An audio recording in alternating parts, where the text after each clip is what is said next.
নমস্কার বন্ধুরা, আজকে আমি চলে এসেছি আমাদের জঙ্গলে। আসলে আমাদের যে রক্ষক আমাকে ফোন করেছিল এই মাত্র যে আমাদের জঙ্গলে নাকি গেল রাত্রিতে নাকি অনেক গাছ কাটা গেছে। আসলে আমাদের জঙ্গলের কাছাকাছি কিন্তু ঝাড়খণ্ড লাগোয়া সীমানা রয়েছে। ঝাড়খণ্ডের মানুষই কিন্তু আমাদের জঙ্গলটাকে বেশি ক্ষতি করে। আসলে দুর্গাপুজোর সামনে ছিল, তাই মাতালটা কিন্তু মদ খাওয়ার জন্য কিন্তু আমাদের জঙ্গলে গাছ কেটেছে এবং সেগুলো বিক্রি করেই তারা কিন্তু মদ খেয়েছে। আর এই মাতালটাই কিন্তু আমাদের জঙ্গলকে বেশি ক্ষতি করে। তাই যাচ্ছি আজকে কী পরিমাণ জঙ্গলের ক্ষতি হয় তা দেখার জন্য। তাই দেখবেন ভিডিওটি, আশা করি আপনাদের ভালো লাগবে। আমাদের জঙ্গল আপনাদেরকে দেখতে খুব ভালো লাগবে। বন্ধুরা, জঙ্গলে এসে কিন্তু বিপদ। দেখুন, একটা সাপ দেখতে পেলাম, আর মনে লাগছে এটা কিন্তু রেড স্নেক বা ঢামনা। এই দেখো, চলে গেল ওদিকে, পুরো স্পিডে চলে গেল। আসলে ঢামনা সাপের স্পিড তো সকলেরই জানা, কি পরিমাণ স্পিড রয়েছে তার।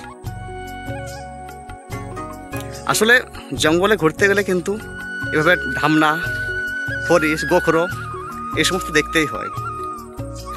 দেখুন বন্ধুরা, আমাদের জঙ্গল একেবারে ঘন জঙ্গল। সোনাঝুরি গাছে এদিকে রয়েছে, আর যেদিকে আমি যাচ্ছি সেদিকে কিন্তু শাল গাছ রয়েছে। আপনাদেরকে শাল গাছ দেখাবো, তারপরে আরও অনেক কিছু গাছ দেখাবো। দেখুন বন্ধুরা, আমি কিন্তু এখন আমাদের যে রক্ষক রয়েছে তার কাছাকাছি পৌঁছে গেছি। কোন দিকে গাছ কাটাইছে আজকে? তো দাঁড়াবি তবে তো আগেটাই মোটামুটি কত গাছ কাটাইছে? মোটামুটি 150-র উপরে। তাহলে তো আমাদের জঙ্গল তাহলে। আর দেখুন বন্ধুরা, এখানে একটা ছোটো মোটো একটা সাঁকো রয়েছে। এখানে কিন্তু দাদু, এখানে হাতিগুলো আসেন, থাকে না এখানে? এখানে বন্ধুরা প্রায় দেখো ছোটো মোটো সাঁকোটা রয়েছে, পুকুর ছোটো মোটো বলা যেতে পারে। এটা ওদিকে কিন্তু ঘন জঙ্গল রয়েছে, আর ওদিক থেকে কিন্তু যে ফাঁকা জায়গা দেখাচ্ছে ওদিক থেকে কিন্তু হাতিগুলো আসে। আর এখানে কিন্তু তারা কাদা মাখে, জল খায়, নানা কীর্তি কাণ্ড করে। চ কোনখানে গাছ কাটাইছে তো দেখবো। চ, মনে লাগছে আমরা বনটা বোধহয় রাখতে নাই পারবো আর কি। হ্যাঁ, এত কাটায় 150-200 যদি কাটায় যদি গাছ, তাহলে কীভাবে রাখা যায়? মানে এইখান থেকে শুরু নাকি কাটা? দেখো এইগুলো তো পুন্না কাটা গেলে, এগুলো পুন্না কাটা এগুলো, আর এগুলো নতুন কাটা। এই তো ডাল ফালা দেখাচ্ছে ওইগুলো নাকি। দেখো বন্ধুরা, কীভাবে জঙ্গলকে ক্ষতি করছে কিছু চোরাকার বাড়ি, কিছু মাতাল। জঙ্গলের প্রতি না আছে তাদের ভালোবাসা, না তারা গাছের মহিমা বুঝে, না জঙ্গলের মহিমা বুঝে। দেখুন, এটা কিন্তু কালকে কাটা পড়ে নাই। এই দেখো, এটা কালকে কাটা পড়ে।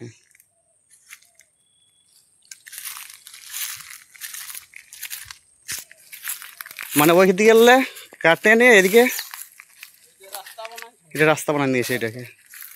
এই তো এদিকে। আচ্ছা, জঙ্গলে তো হাতি থাকা সত্ত্বেও এগুলো আসে কীভাবে? সাহস থেকে মানুষগুলো, হ্যাঁ সত্যি মানুষগুলো আর সাহসের প্রশংসা করতে হয়। এই ঘন জঙ্গলে কিন্তু বন্ধুরা রাত্রিতে কিন্তু চলে আসে। সামনে কিন্তু হাতি থাকে। এখন জঙ্গলে আমাদের হাতি নেই, কিন্তু হাতি থাকে। এগুলো কালের বটা, কালকের নাই। এই দেখো, এগুলো কিন্তু কেটে দিয়েছে। এগুলো কিন্তু কোনো কাজের গাছ নাই, শুধুমাত্র ওই মদ খাওয়া কাজের জন্য কাটলো এগুলো।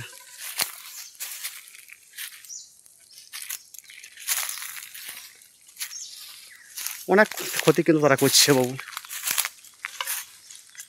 আর বিশেষ করে কিন্তু সোনাঝুরি লেখে বেশি তারা কাটছে। এখানেও কিন্তু গাছ কেটে দিয়েছে।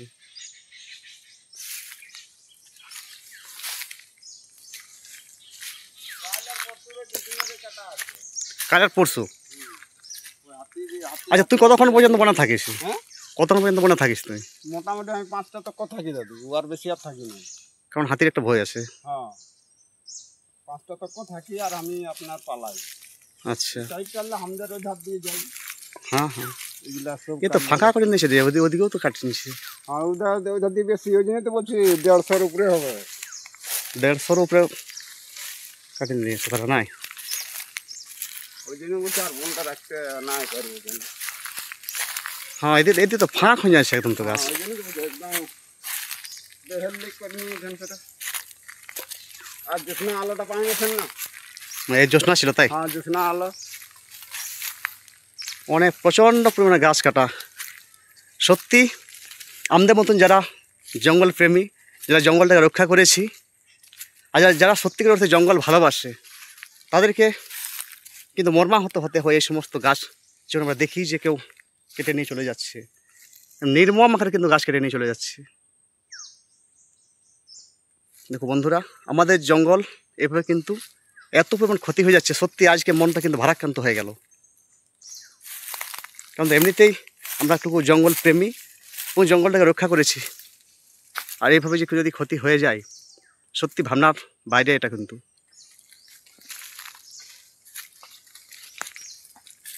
বিশাল ক্ষতি কিন্তু হয়ে গেছে। ওইদিকে ওইখানে দেখে একবারে 4টা গাছ ওখানে কেটে দিয়েছে।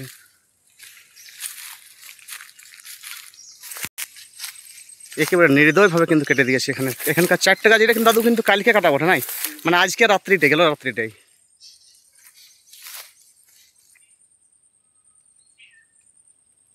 বন্ধুরা, আমরা কিন্তু এখন আমাদের জঙ্গলের একবারে বর্ডার চলে এসেছি।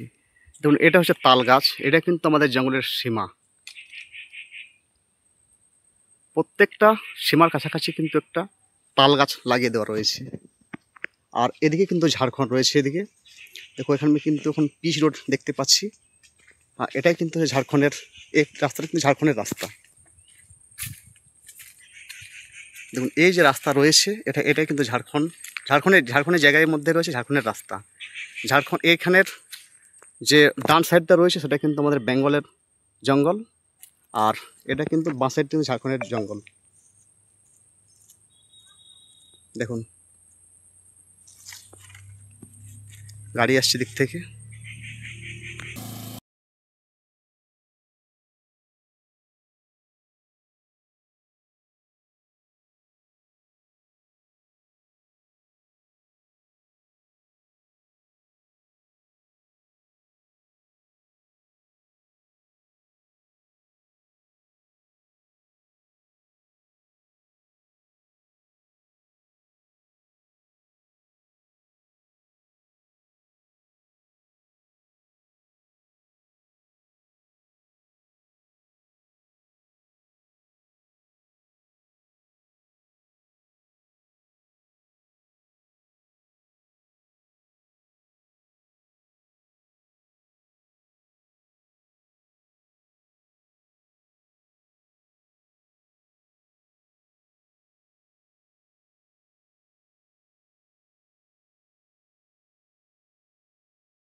এতটা পথ ঘুরলাম, তেষ্টা লেগে গেল।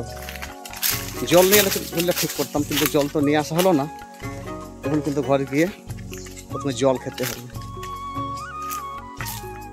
দেখুন বন্ধুরা, আমাদের জঙ্গলের ক্ষতি হয়েছে সেটা ঠিক, তবে আমাদের জঙ্গলের যে বিস্তার রয়েছে, ওই 100-150 গাছ কেটে কিন্তু আমাদের জঙ্গলকে ক্ষতি করা সম্ভব নয়। এত বিশাল পরিমাণে গাছ রয়েছে, তাতে ওই জঙ্গল ওইভাবে কেটে কেউ সাফ করতে পারবে না। বিশাল একটা জঙ্গল রয়েছে। এখন কিন্তু ঘুরতে ঘুরতে আমি চলে এসেছি আমাদের শাল জঙ্গলের দিকে। এদিকে রয়েছে শাল জঙ্গল এবং কাজু বাদাম জঙ্গল। দেখুন, এখানে কিন্তু এখন কাজু বাদাম গাছ আছে। দাদু, কাজু বাদাম গাছ মোটামুটি কত জায়গায় জড়িয়ে হবে? কবে জায়গায় জড়িয়ে হবে? 10 বিঘা। 10 বিঘার উপরে হবে। 10 বিঘার উপরে। ওদের দেখেন, ওইটাই ওঠে না, এটা কাজু বাদাম। ওইটা প্রায় 10 বিঘার উপর জায়গায় জুড়ে কিন্তু আমাদের রয়েছে কাজু বাদাম গাছ। তবে এগুলো কিন্তু বিক্ষিপ্ত আকারে রয়েছে। একবারে যে 10 বিঘা জায়গার কাজু বাদাম গাছ রয়েছে এমনটা নয়। সঙ্গে কিন্তু শাল গাছ রয়েছে, সেগুন গাছ রয়েছে, আরও হাবিজাবি অন্যান্য গাছও রয়েছে। এই দেখুন, এটা হচ্ছে কাজু বাদাম গাছ। আর ওইদিকে হচ্ছে শাল জঙ্গল, বড় বড় শাল জঙ্গল এদিকে রয়েছে। এই দেখুন, এটা একটা কাজু বাদাম গাছ। দাদু এই বছর কাজু বাদাম ফলেছে না ভালো? মাঝে মধ্যে কিন্তু আমি আসি, অনেকটা কিন্তু আমি জঙ্গলে আসি না। আর যেহেতু আমাকে কিন্তু আবার জঙ্গলের সভাপতিও করেছেন, তাই মাঝে মধ্যে আসতেই হয় না মন চাইলেও। যেহেতু জঙ্গল আসাটা বিশাল পরিশ্রমের একটা ব্যাপার রয়েছে। আমাদের যেখানে আমাদের ঘর সেখান থেকে জঙ্গলের দূরত্ব প্রায় 4 থেকে 5 কিলোমিটার হবে। এখানে কিন্তু একটা ভেলা গাছও রয়েছে। এটা হচ্ছে ভেলা গাছ, ভেলা হয়তো ফলছে। আর এটা আবার দাদু এখানে কিন্তু হ্যাঁ আছে, ধূপ আছে, ধুনো। দেখুন বন্ধুরা, আপনারা একটা ভালো জিনিস দেখাচ্ছি, ধুনো। দেখুন ধুনো সরানো তুললে, এটা হচ্ছে শাল গাছের কিন্তু অরিজিনাল ধুনো, যেটা পূজা পার্বণে কিন্তু কাজে লাগে। দেখুন এটা হচ্ছে একদম অরিজিনাল ধুনো, শাল গাছের ধুনো। দেখুন এখানে কিন্তু রয়েছে, প্রচণ্ড পরিমাণে কিন্তু রয়েছে।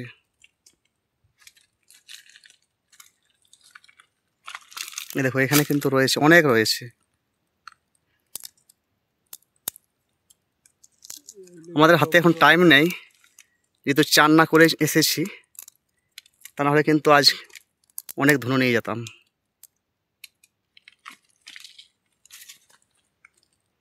শাল গাছের ধুনো, জঙ্গলের শাল জঙ্গলে কিন্তু ঘোরাফেরা করছি। দেখুন এদিকে কিন্তু যতগুলো গাছ দেখতে পাওয়া যাচ্ছে সব গাছে কিন্তু শাল গাছ। এটা কিন্তু শাল গাছ, খুব সুন্দর গাছটা রয়েছে। আজকে যেহেতু বনকে জঙ্গলকে এলাম, কিন্তু জঙ্গল দর্শনও হয়ে গেল। আসলে জঙ্গলে এলে কিন্তু মনটা একেবারে ভরে যায়। জঙ্গলের যে পরিবেশ, খুব মনোরম একটা পরিবেশ জঙ্গলে কিন্তু থাকে। ধরুন আপনাদেরকে দেখাচ্ছি এখন ভেলা, এই দেখুন এটা কিন্তু ভেলা, ভেলা গাছ, ওটা ভেলা ফল।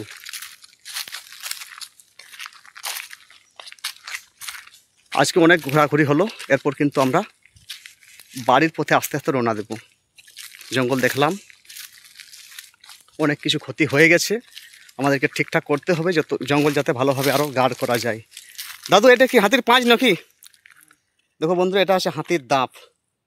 এখানে কিন্তু হাতি ধুলা মেখেছে, ওইটার মধ্যে পায়ে লাগাইছে একটু। তো এখানে এই পথে কিন্তু দিয়ে কিন্তু হাতি গেছে। জঙ্গলে অনেক কিছু দেখতে পাওয়া যায়, না মোট তো জঙ্গল এখন ওদিকে আছে, নিচ দিকে নাই। আমরা এখন শাল জঙ্গলের মাঝে প্রবেশ করছি।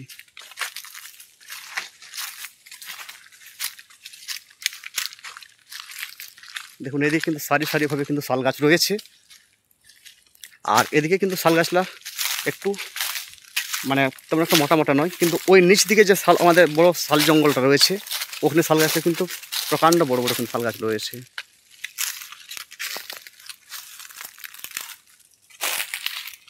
আমরা আস্তে আস্তে কিন্তু এখন জঙ্গল থেকে বাড়ির দিকে রওনা দিচ্ছি। এই দেখো এটা শুকা কাঠ নিয়ে কিন্তু দাদু কিন্তু যাচ্ছে। আর দাদু কিন্তু আবার কিন্তু আসবে, খাওয়া দাওয়া করে আবার কিন্তু চলে আসবে 2টা-3টার দিকে। এটাই হচ্ছে তার ডিউটি। দেখুন আমাদের এখানে কিন্তু একটা বাঁধ ছিল, পুকুর ছিল একটা, কিন্তু সেটা বর্তমানে আর নেই। এখানে কিন্তু শুধুমাত্র ঘাস রয়েছে এখানে। এটা হচ্ছে আমাদের বনের জঙ্গলের মিডিল জায়গা। দেখুন এই মিডিল জায়গাতে কিন্তু কোনো গাছ নেই, আর এর বাইরের চারিদিকে কিন্তু গাছ রয়েছে। আমি কিন্তু এখন জঙ্গল থেকে এখন বলতে গেলে একেবারে আমাদের ফাঁকা জায়গা কিন্তু বেরিয়ে আসলাম। এখন সামনে কিন্তু পাওয়াবে আমাদের কিছু খেতি জমি। দেখুন আমাদের খেতি জমি, এলাকার খেতি জমি আপনাদেরকে দেখাতে চলেছি।